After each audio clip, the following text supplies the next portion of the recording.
Syaitan pun dah isytihar dalam Quran, orang batil ikhlas tak dapat diselewengkan oleh syaitan. Kerana syaitan tak tahu, malaikat pun tak tahu rahsia amalan orang-orang yang berhati ikhlas. Jadi ibadat korban adalah untuk membentuk hati kita yang ikhlas, puncak keikhlasan. Apabila Qabil dan Habil diperintah oleh Allah untuk berkorban, maka Qabil memilih tangkai-tangkai gandum yang tidak berisi. Kerana Qabil berpandangan korban ni tidak ada apa-apa guna. Jadi pilihlah tangkai gandum yang tak ada isi. Kalau ada isi rugi. Tapi Habil dia memilih kambingnya yang paling disayangi, yang paling sehat, yang paling gemuk untuk dikorban. Maka Allah sebutkan korban Habil diterima, korban Qabil tidak diterima oleh Allah Subhanahu Wa Taala. Ini pun berdasarkan kepada keikhlasan. Qabil tidak ikhlas, dia masih memikirkan kepentingan diri. Tapi sebenarnya peristiwa itu bukan berkaitan dengan korban saja, berkaitan dengan seluruh tingkah laku kita. Seluruh tingkah laku kita, ibadat kita dalam hidup kita ini perlu kepada keikhlasan. Itulah yang dimaksudkan,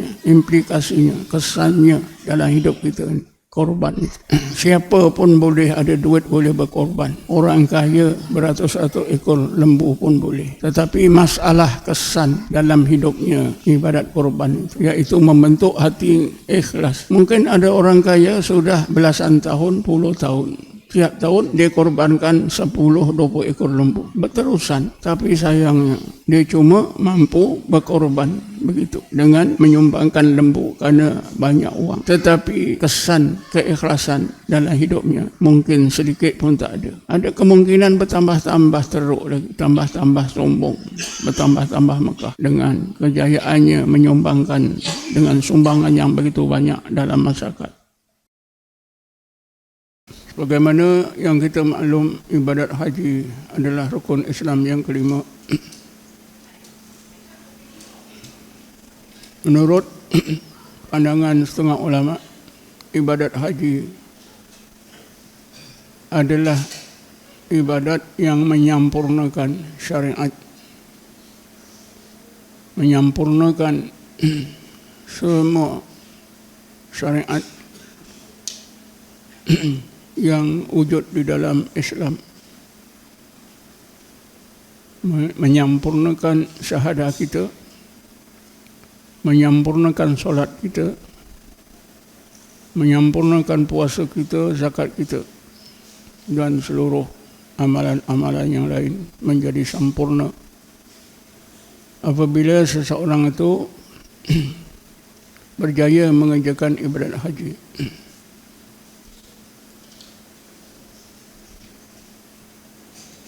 Ibadat haji telah pun disyariatkan pada hakikatnya sejak Adam AS. Setengah ulama menceritakan apabila Adam AS dan Hawa AS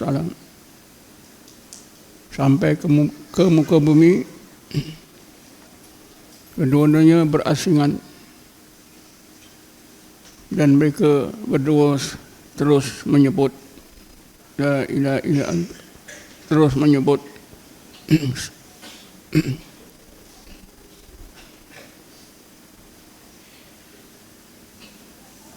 menyebut dan membaca istighfar yang diajar oleh Allah kepada kedua-duanya. Rabbana ighfir lana, Rabbana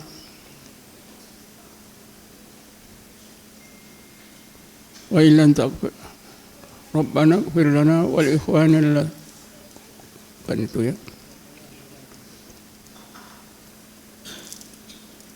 Rabbana ighfir lana dzunubana wa kaffir anna sayyi'atina wa tawaffana ma'al abrar. Atau doa-doa seperti itu yang diajarkan oleh Allah. Apabila kedua-duanya melakukan kesalahan, maka disebut dalam Quran, fatalaqa Adamu rabbahu bikalimatin fataba alaihi innahu wat-tawwabur rahim. Maka Allah Subhanahu Wa Taala ajarkan doa untuk minta keampunan. Apabila Adam dan Hawa sampai ke atas muka bumi ini, doa itu terus dibaca. Setengah ulama menjelaskan bertahun-tahun lamanya. Ada yang menyebutkan selama 300 tahun.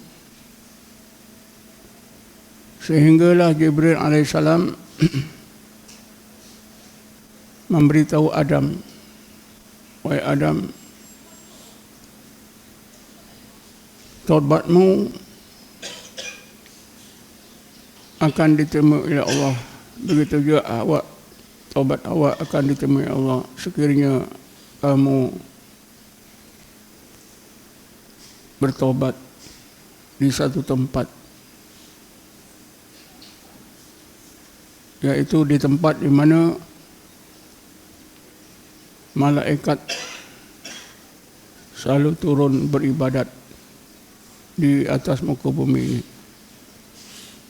Tempat itu adalah tempat di mana Kaabah dibina sekarang ini. Kerana itulah kedua-duanya berjalan mencari-cari tempat yang disebutkan oleh Jibril, yang akhirnya kedua-duanya dikatakan bertemu di satu bukit. Bukit itulah yang disebut sebagai Jabal Rahmah. Daripada Jabal Rahmah itulah kedua-duanya akhirnya bertemulah. Kedua-duanya menemui tempat di mana Kaabah itu didirikan. Kedua-duanya terus minta keampunan kepada Allah di kawasan itu, lalu Allah Subhanahu Wa Taala ampunkan. Apa yang perlu kita perhatikan ialah taubat yang dilakukan oleh kedua-duanya nampaknya sangat lama dan sangat sukar.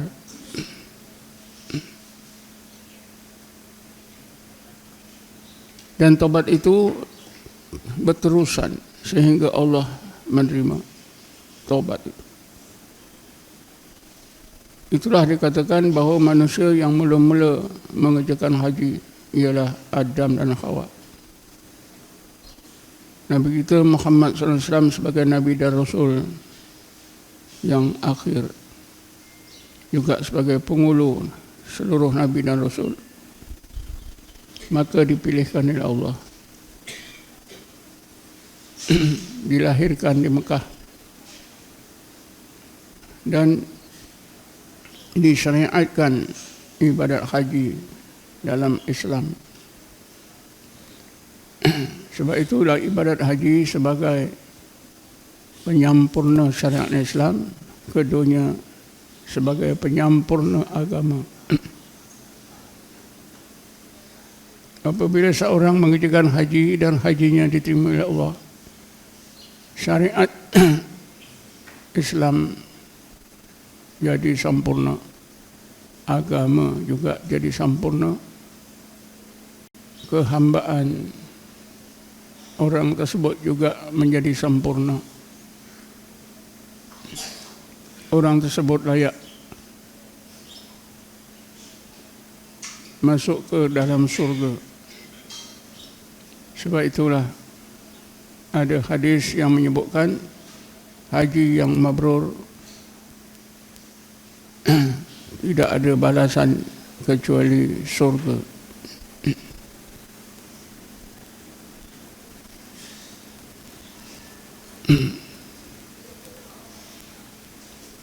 Seluruh pekerjaan ibadat haji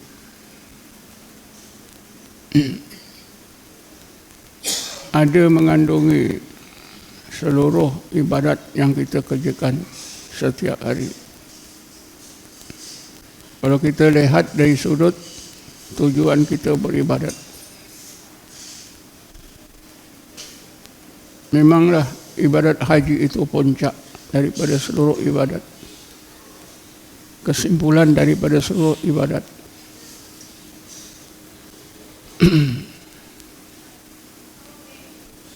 Kalau ibadat-ibadat yang kita kerjakan setiap hari perlu kepada keikhlasan. Tidak ada tujuan lain kecuali Allah, yang didasarkan kepada dua tauhid.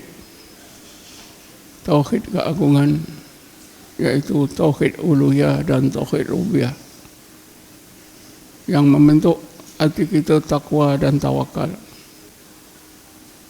sepanjang masa hidup kita, sentiasa diselimuti dengan dua sifat takwa dan tawakal.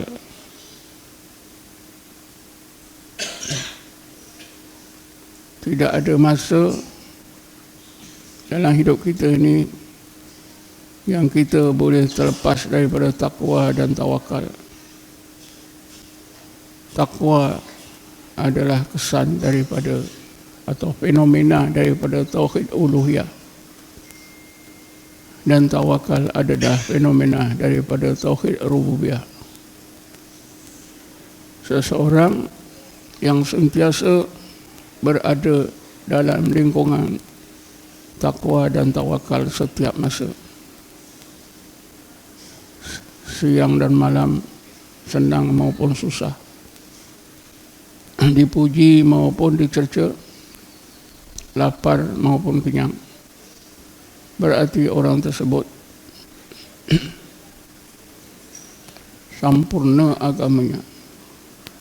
Dan ketakwaan yang dihayati setiap hari ini, puncak kesempurnaannya ialah apabila hamba Allah itu berjaya mengerjakan haji.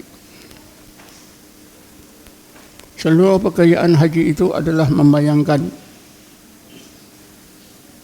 sifat takwa dan tawakal yang ikhlas.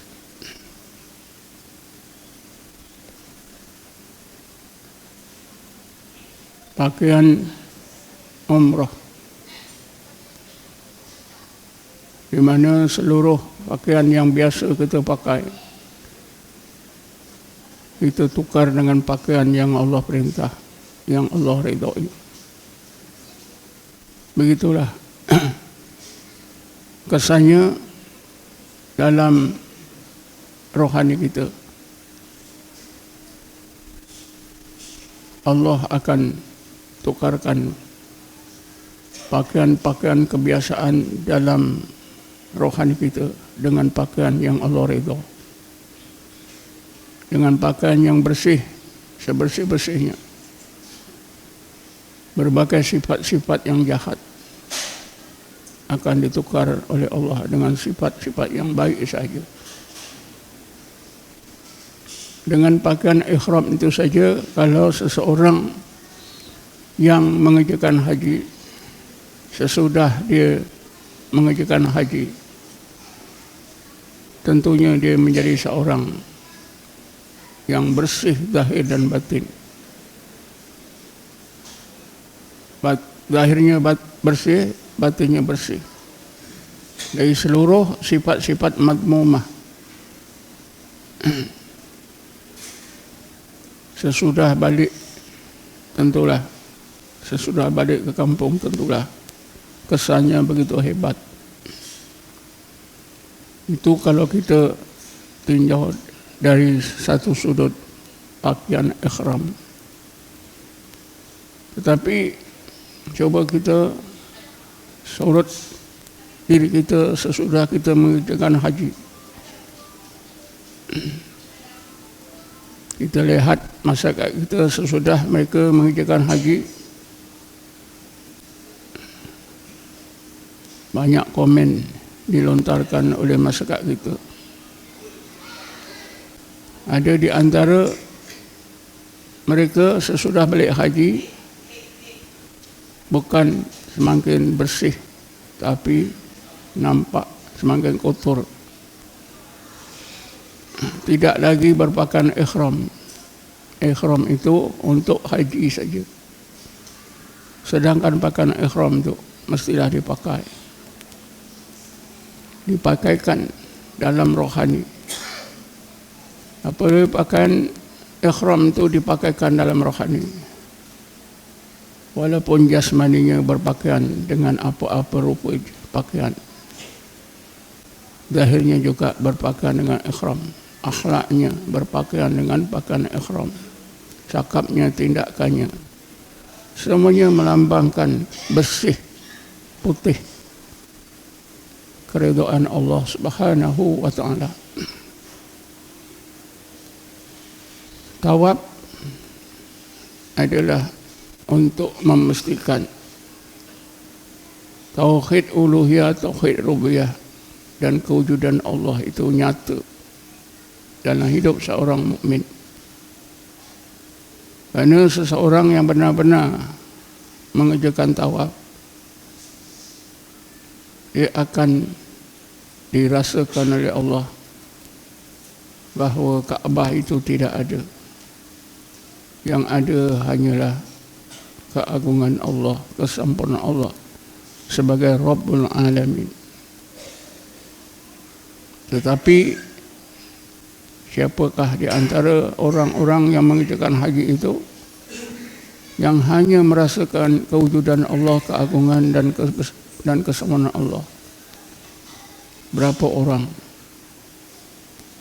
Rata-rata orang yang bertawaf merasakan kehebatan Kaabah, kehebatan Masjidil Haram, kehebatan manusia yang melaut beratus ribu.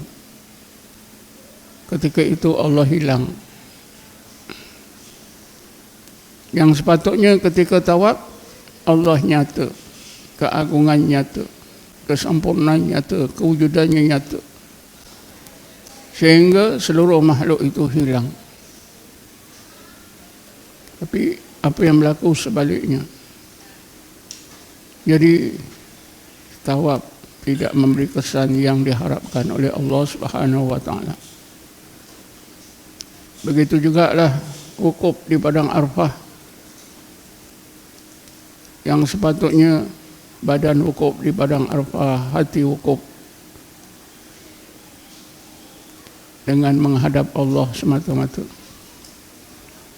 Allah yang laisa kamitslihi syai'un, Allah yang lam yakun lahu kufuwan ahad. Tetapi berapa oranglah ketika wukuf di padang Arafah, artinya hatinya, zahir dan batinnya hanya Allah saja. Allah saja yang tahu berapa ramai. Tapi oleh kerana kita hidup di akhir zaman, sedikit bilangan orang-orang yang mengerjakan wukuf di Arafah ini yang berjaya duduk dalam wukuf qalbi, merasakan zahir dan batinnya menghadap zat Allah. Zat Allah yang Allah sebut dalam Quran, laisa kamitslihi syai'un. Tidak ada sesuatu yang serupa dengan zat Allah.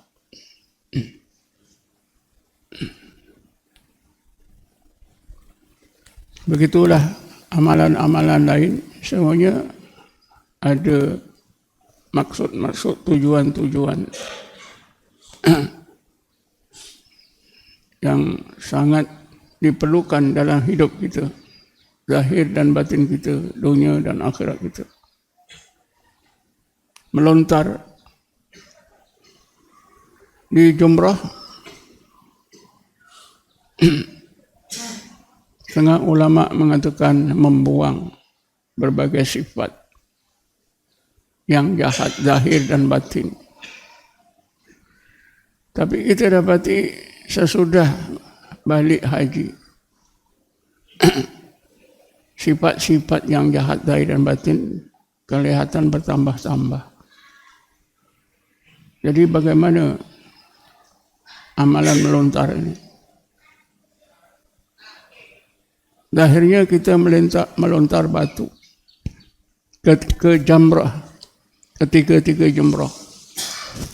Tapi hakikatnya ialah kita membuang. Kita memohon kepada Allah supaya Allah buangkan sifat-sifat jahat, zahir dan batin kita. Tapi berapa orang yang sadar begitu ketika melontar? Kita yang belajar tasawuf pun mungkin tak tahu. Apatah lagi mereka yang tidak belajar ilmu tasawuf, yang memusuhi tasawuf. Sebab itulah pernah kita dengar orang yang balik mengerjakan haji bercakap-cakap dengan berbagai percakapan yang sangat negatif. Antaranya haji itu berkelah.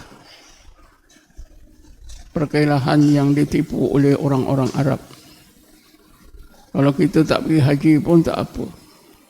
Kerana pergi haji duduk sana, duduk sini. Kata-kata yang lebih teruk daripada itu pun ada. Walaupun kita tidak dilanda oleh perasaan seperti itu. Mungkin kita dilanda oleh berbagai perasaan. Masing-masing kita cubalah cek diri kita. Sejauh mana kesan ibadat haji pada kita membersihkan zahir dan batin, sehingga zahir dan batin itu menjadi bersih sebersih-bersihnya. Sampurna solat kita, sampurna syahadah kita, sampurna puasa kita, sampurna zakat kita, sampurna akhlak kita. Apabila sampai saja hari raya haji, itu tidak terlepas daripada ibadat korban.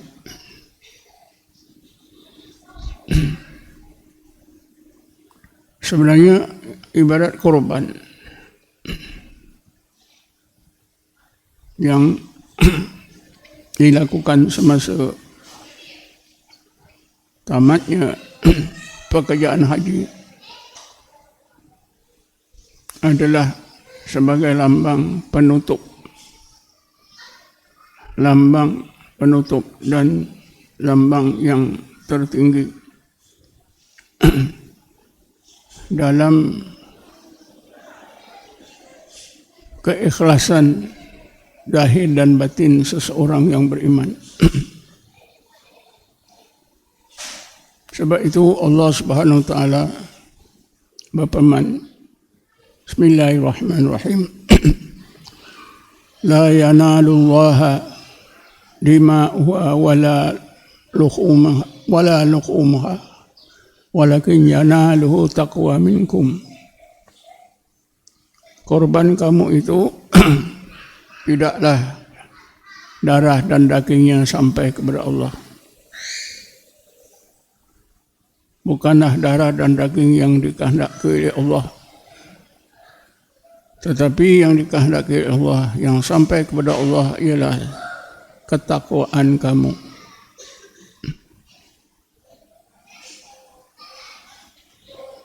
Jadi korban yang kita lakukan, tujuan asasnya ialah menyempurnakan ketakwaan kita kepada Allah Subhanahu wa taala.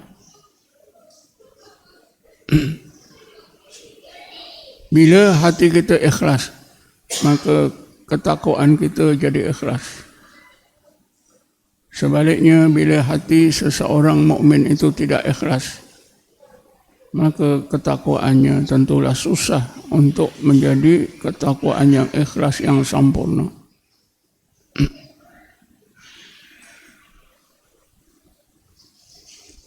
Sekiranya korban yang dilakukan itu pun tidak ikhlas, tidak sempurna, maka bagaimana hidupnya sesudah dia berkorban?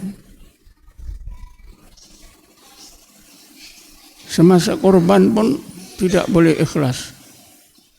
maka bagaimana sesudah dia berkorban dalam masa yang panjang berbulan-bulan untuk sampai kepada tahun depan berkorban lagi.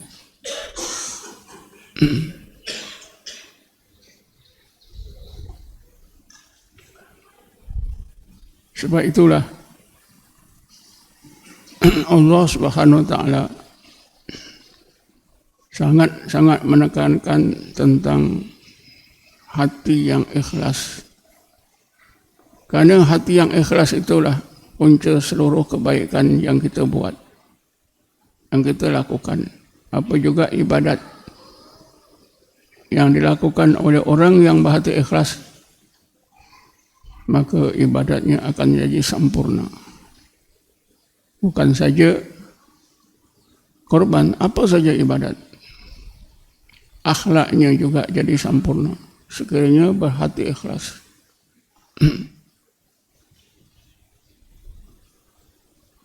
Ayat 112 surah Baqarah sangat penting.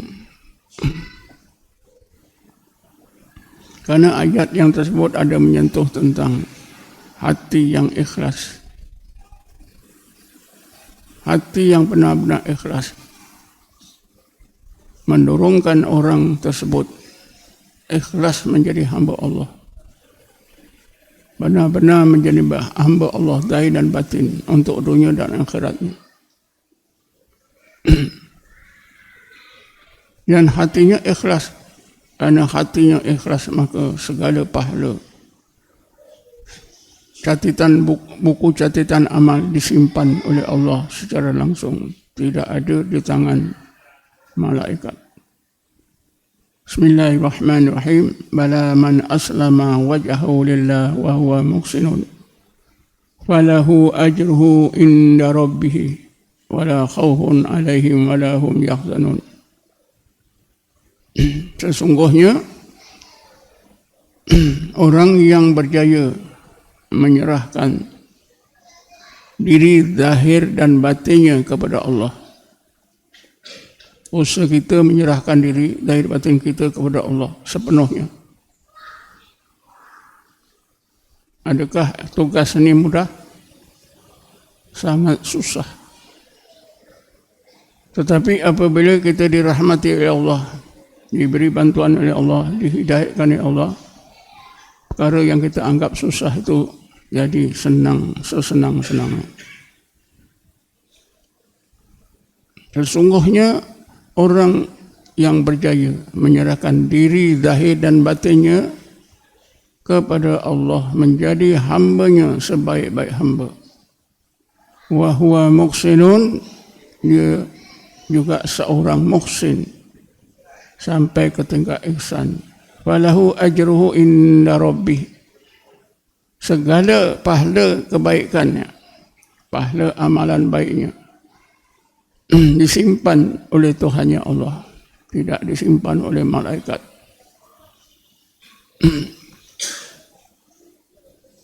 Karena seseorang yang berhati ikhlas, amalan-amalan orang hati ikhlas ni tak dapat diketahui oleh mana-mana malaikat. Kerana itu malaikat tidak dapat mencatatkan kebaikan orang yang berhati ikhlas. Falahu ajruhu inda rabbih. Ada sebuah hadis Nabi, ada sebuah hadis kursi menyebutkan apabila Jibril bertanya kepada Allah tentang ikhlas, maka Allah berfirman, al-ikhlasu sirrun min asrari awda'tuhu fi qalbi man akhbabtuhu min ibadi fala yatla'uhu malakun fayuktabahu wala syaitanun fayursidahu.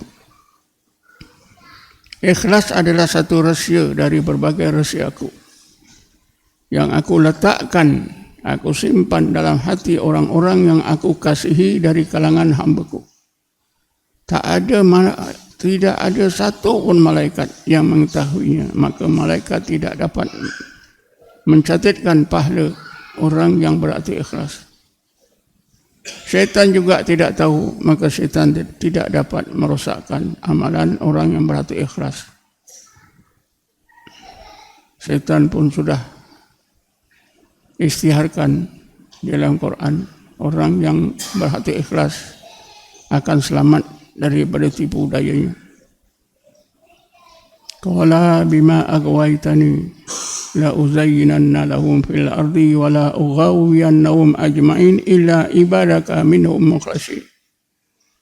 Ya Allah, disebabkan Kau telah melaknat aku, maka aku bersumpah, ya Allah, nascaya aku akan kelirukan anak-anak Adam ketika mereka hidup di bumi. Yang baik mereka pandang jahat, yang jahat mereka pandang baik. Aku akan kelirukan, ya Allah. Wala ughawiyannahum ajma'in illa ibadaka minhum mukhlasin. Dan aku akan sesatkan anak-anak Adam ini semua, kecuali anak-anak Adam yang berhati ikhlas. Syaitan pun dah isytihar dalam Quran, orang berhati ikhlas tak dapat diselewengkan oleh syaitan. Karena syaitan tak tahu, malaikat pun tak tahu rahsia amalan orang-orang yang berhati ikhlas. Jadi ibadat korban adalah untuk membentuk hati kita yang ikhlas. Puncak keikhlasan. Apabila Qabil dan Habil diperintah oleh Allah untuk berkorban, maka Qabil memilih tangkai-tangkai gandum yang tidak berisi. Kerana Qabil berpandangan korban ini tidak ada apa-apa guna. Jadi pilihlah tangkai gandum yang tak ada isi. Kalau ada isi, rugi. Tapi Habil, dia memilih kambingnya yang paling disayangi, yang paling sehat, yang paling gemuk untuk dikorban. Maka Allah sebutkan korban Habil diterima, korban Qabil tidak diterima oleh Allah Subhanahu wa taala. Ini pun berdasarkan kepada keikhlasan. Qabil tidak ikhlas. Dia masih memikirkan kepentingan diri. Tapi sebenarnya peristiwa itu bukan berkaitan dengan korban saja. Berkaitan dengan seluruh tingkah laku kita. Seluruh tingkah laku kita, ibadat kita dalam hidup kita ini perlu kepada keikhlasan. Itulah yang dimaksudkan, implikasinya, kesannya dalam hidup kita ini, korban itu. Siapa pun boleh ada duit, boleh berkorban. Orang kaya beratus-ratus ekor lembu pun boleh. Tetapi masalah kesan dalam hidupnya ibadat korban itu, iaitu membentuk hati ikhlas. Mungkin ada orang kaya sudah belasan tahun, puluh tahun. Tiap tahun dia korbankan 10-20 ekor lembu. Berterusan. Tapi sayangnya dia cuma mampu berkorban begitu. Dengan menyumbangkan lembu karena banyak uang. Tetapi kesan keikhlasan dalam hidupnya mungkin sedikit pun tak ada. Ada kemungkinan bertambah-tambah teruk lagi. Bertambah-tambah sombong, bertambah-tambah megah dengan kejayaannya menyumbangkan dengan sumbangan yang begitu banyak dalam masyarakat.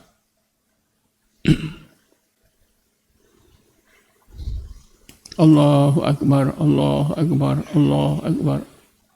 Allahu Akbar, Allahu Akbar, Allahu Akbar. Allahu Akbar, Allahu Akbar, Allahu Akbar, walillahil hamd. أعوذ بالله من الشيطان الرجيم بسم الله الرحمن الرحيم والصلاة والسلام على أشرف الأنبياء والمرسلين سيدنا محمد وعلى آله وصحبه أجمعين اللهم اغفر لنا وارحمنا اللهم اغفر لنا وارحمنا اللهم اغفر لنا وارحمنا ولآبائنا ولأمهاتنا ولذوي الحقوق الواجب علينا ولجميع المسلمين والمسلمات والمؤمنين والمؤمنات برحمتك يا أرحم الراحمين اللهم إنا نسأل التوبة والإنابة والاستقامة على شريعة البراءة البيضاء الله جعلنا مستقيما ولا تجعلنا سقيما على الحق اللهم من علينا ببطل تامة استقامة على شريعة البراءة البيضاء اللهم اكتف علينا أكمل الفتوح واشرح صدورنا والشرور اللهم صل على سيدنا محمد نور الأنوار وعلى آله أظهار أسر الأخيار وسلم تسليما كثيرا يا أرحم الراحمين اللهم يا الله يا رحمن الرحيم ويا هادي المضلين ويا ناصر المسلمين ويا راحم الضعفاء والمساكين اجعلنا من أوليائك المتقين واخصنا في زمرة المقربين وارزقنا خير الدارين وفتنا من شر كونين ربنا آتنا في الدنيا حسنة في الآخرة حسنة وقنا عذاب النار ربنا آتنا من لدنك رحمة وهيئ من أمرنا رشدا صلى الله على سيدنا محمد النبي الأمي وعلى آله وصحبه وسلم الحمد لله رب العالمين عباد الله إن الله يأمر بالعدل والإحسان وإيتاء ذي القربى وينهى عن الفحشاء والمنكر والبغي يعظكم لعلكم تذكرون فاذكروا الله العظيم يذكركم واشكروا على نعمه يزدكم ولذكر الله أكبر والله يعلم ما تصنعون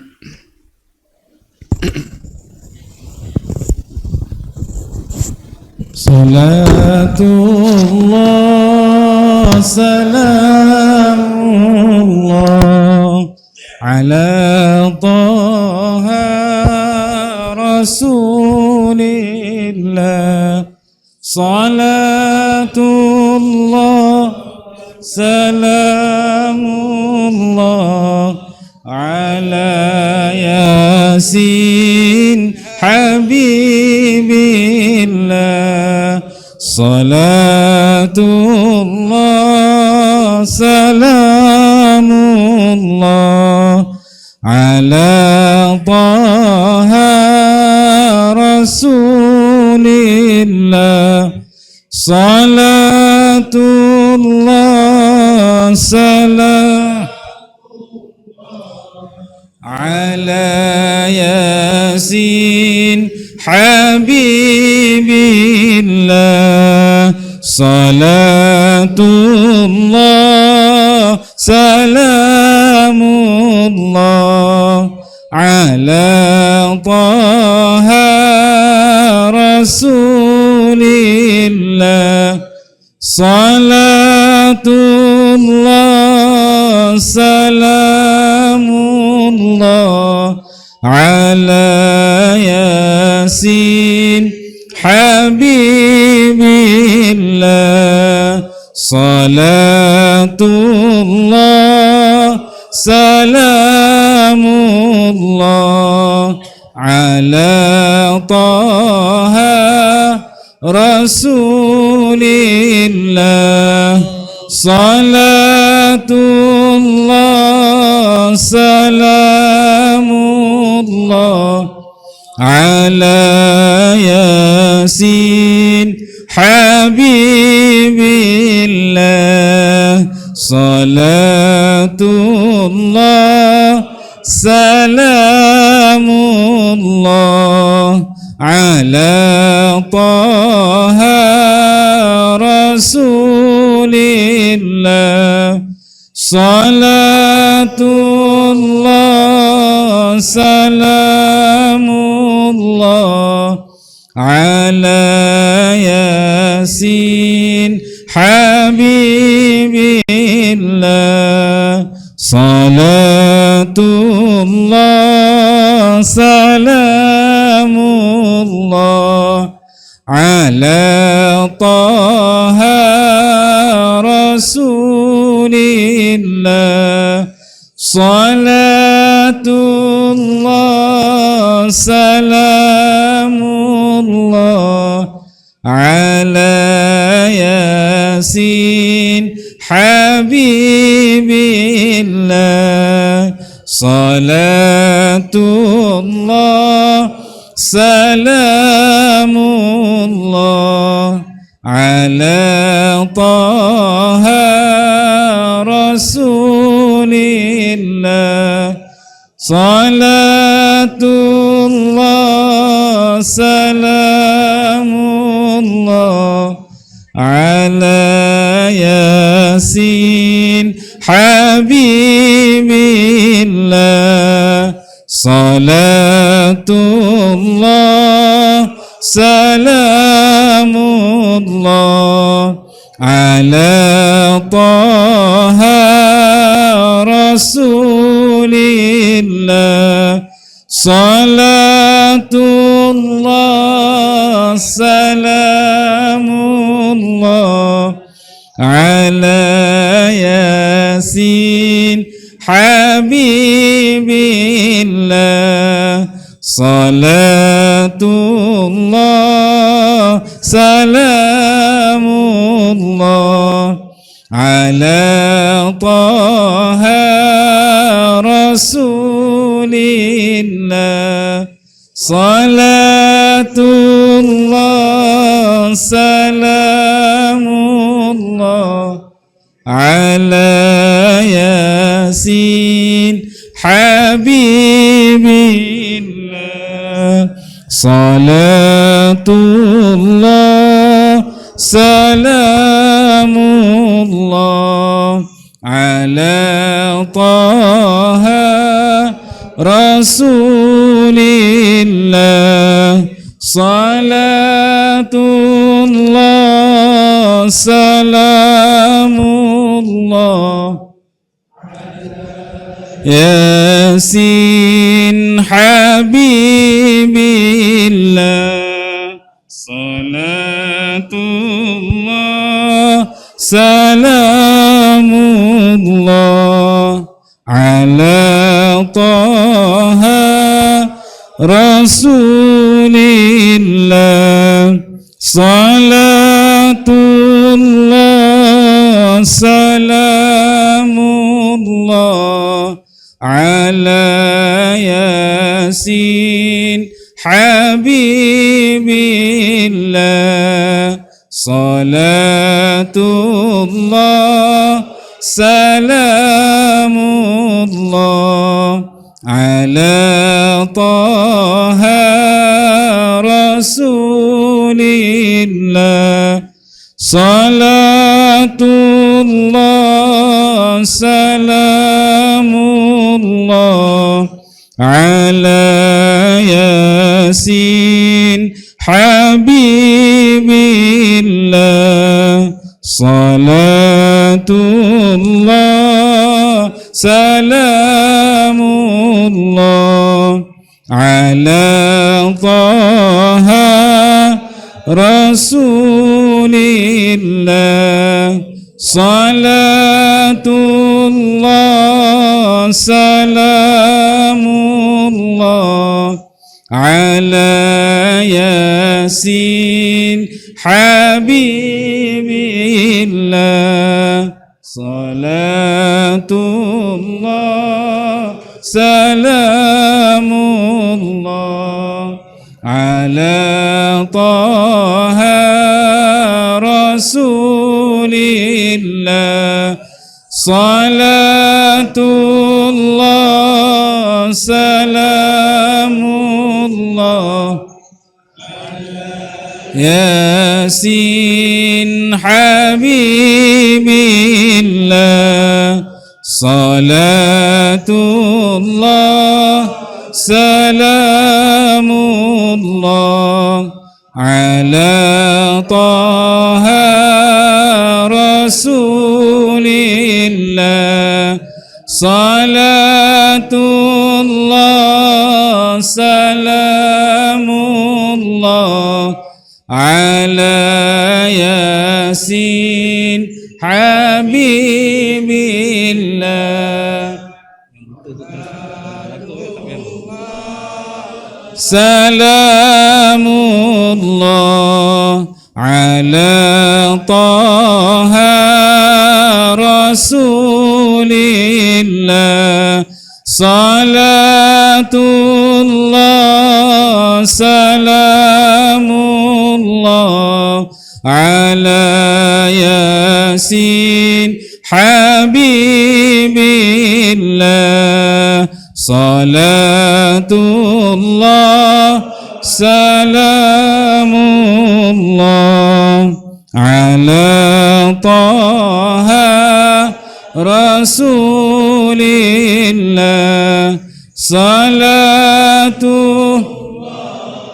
Salamullah ala Yasin Habibillah. Ala Yasin Habibillah. Ala Yasin Habibillah. Allahumma salli wa sallim wa barik alaihi wa ala alihi wasallam. Assalamualaikum warahmatullahi wabarakatuh. Sedikit taklimat sebelum kita mulakan, sebelum kita bergerak. Lepas ni kita sarapan pagi, minum pagi. Selepas itu siapa yang terlibat untuk menumbangkan lembu dan juga untuk menyembelih, sila terus ke tapak. Dan juga mohon pada semua petugas pelapah dan mana-mana bahagian minta turut sama untuk menumbangkan lembu lah, dan mana-mana yang muda tu belajar daripada senior-senior kita, dan selepas selesai saja menyembelih, angkut dan bawa semua daging-daging tu ke bawah, parking di bawah sana di Astana Budi. Kita melapah, selepas melapah kita akan menimbang dan mengagihkan daging korban. InsyaAllah sebelum pukul 12 kita cuba usahakan, ataupun sebelum zuhur kita cuba usahakan, dan jangan lupa kita makan dulu sebelum kita pulang ke rumah, dan mohon daftar dan dapatkan kupon. Untuk peserta kuponnya warna pink, untuk petugas kupon warna kuning, dan untuk yang selain daripada itu kupon dia warna hijau. Jadi minta pegang kupon untuk mengambil daging yang akan kita sediakan. Itu saja, wallahu alam. Assalamualaikum warahmatullahi wabarakatuh. Minta saya maklumkan penyembelih penyembelih pada hari ini, insya-Allah. Mana penyembelih? Ustaz Ahmad Daud Gerhani, Tuan Haji Kusrin bin Kami, Dr. Ustaz Ahmad Bahak bin Mukhtar, Tuan Haji Mansur Gunasigar bin Abdullah, dan Encik Saiful Haris bin Yusuf. Itu minta bersedialah untuk menyembelih. Itu saja, wallahu alam. Assalamualaikum. Dan jangan lupa tentang keselamatan, pisau, barang-barang tajam, terutama pemotong tulang, dan kanak-kanak jangan berdekatan dengan tempat-tempat tajam. Kita jaga keselamatan dan ingat mengingati sesama kita. Itu saja, wallahu alam. Mudah-mudahan kita dipermudahkan oleh Allah dan mendapat keberkatan Tuan Guru, dan kita dapat selesai sebelum zuhur insya-Allah. Wallahu alam. Assalamualaikum warahmatullahi wabarakatuh.